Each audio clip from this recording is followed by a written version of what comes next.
Bonjour et bienvenue sur Je suis né 3 fois. Alors comme vous le savez, on a beaucoup parlé de l'annonce de la maladie. D'ailleurs, il y a une playlist pour rappel. Playlist, c'est un mot YouTube qui permet de faire des dossiers. Il y a un dossier dédié à l'annonce de la maladie. Et il y a un sujet qu'on n'a pas abordé, c'est le déni. Je pense que après la sidération que constitue l'annonce de la maladie, on pense à un cancer, mais ça peut être d'autres maladies très graves, il peut y avoir des phénomènes de déni, des dénis volontaires qui seraient peut-être des stratégies d'évitement, ou des dénis involontaires parce qu'il y a de l'incompréhension. Je pense notamment à certains cancers où il n'y a rien de visible, rien de palpable, tant que les traitements n'ont pas commencé. Est-ce que dans ta carrière, tu as rencontré des gens qui ont fait du déni? Alors c'est très très intéressant que tu abordes ça pour tout de suite mettre quelque chose tout de suite à plat. Le déni est un processus complètement inconscient. Je vous explique pourquoi je dis ça. Parce qu'il y a des gens qui parfois se permettent de juger quelqu'un qui a fait, donc je vais prendre un exemple d'un déni de grossesse.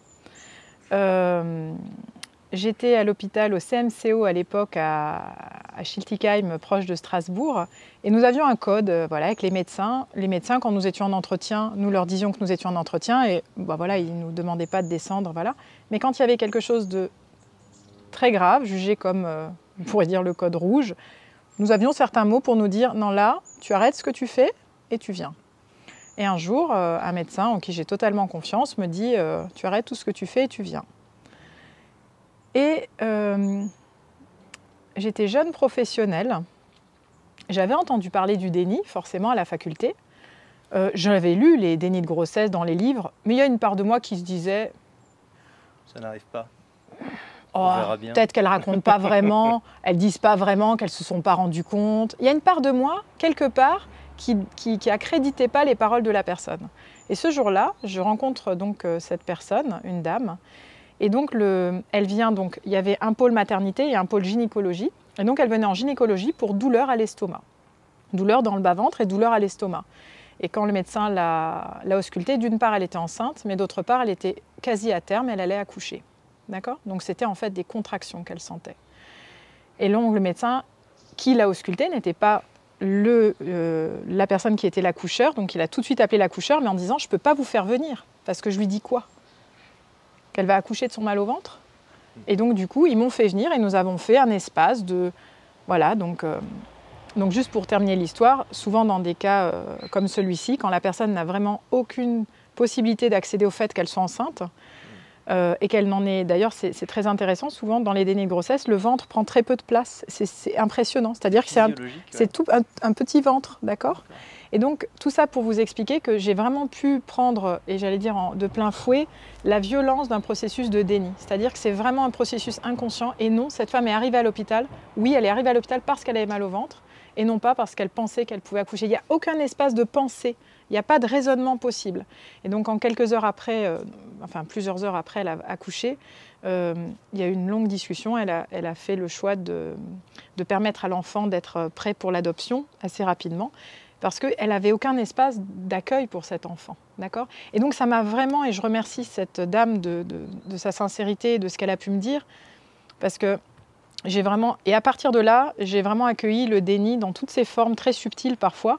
Je pense à une patiente qui me disait, bon alors elle était en palliatif et puis elle me disait, bon alors l'année prochaine j'ai prévu d'acheter ça avec mon mari, ensuite de partir en vacances. Et le médecin il me disait, mais dites-lui que c'est pas possible. Et lui il était très inquiet. Et j'ai dit, mais non, c'est sa manière aussi à elle, c'est sa possibilité au niveau de qui elle est en ce moment, de vivre ce qu'elle a à vivre. Et pour elle ça passe par le déni.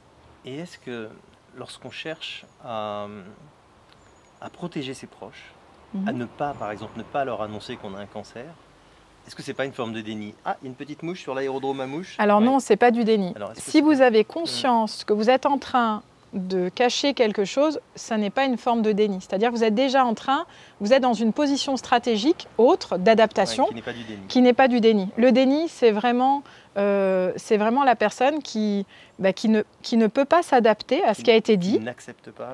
C'est même, tu vois, accepter ou refuser, tu es déjà dans des processus. Là, il y a juste une impossibilité. J'ai pas enregistré l'information. Le disque dur a saturé. et il n'y a pas d'accessibilité. Et secouer la personne ne sert à rien, lui dire « mais enfin, tu t'es pas rendu compte ». Vous faites accès à des processus mentaux, ça ne sert à rien, à part de violenter la personne. Et quand on est un proche, comment on doit réagir? Enfin, comment peut-on réagir face à son mari ou à son père qui ne veut pas accepter la maladie, la réalité? Déjà, qu'est-ce qui fait que, j'allais dire, la personne qui est en difficulté, c'est celle qui doit consulter. Donc si vous avez un problème pour accepter que la personne n'accepte pas, allez en parler à un professionnel. Parce que celui qui est en difficulté, là, c'est vous. L'autre personne, elle est dans son mécanisme adaptatif. Par contre, là où ça nous pose problème, nous, au niveau médical, c'est typiquement, la personne est vraiment dans un processus actif au niveau de la fin de vie, sauf qu'elle n'a jamais dit à son entourage si elle voulait être enterrée, inhumée, ou ça. Et là, ça devient compliqué. Donc parfois, le personnel médical va faire tampon, va faire tiers, en disant, voilà, nous aimerions vous poser des questions. Oh, mais ça ne sert à rien. Oui, mais vous savez, c'est pour le futur. Et du coup, ça permet d'avoir accès à des réponses. Et parfois, le lendemain, il peut y avoir des modulations. Mais quand c'est un réel déni, il n'y aura pas de modulation. C'est-à-dire que la personne va s'inscrire à des concours, à des choses.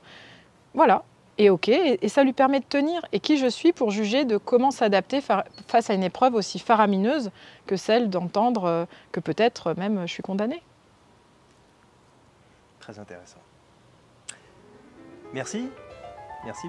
Et à bientôt pour de nouvelles Renaissances.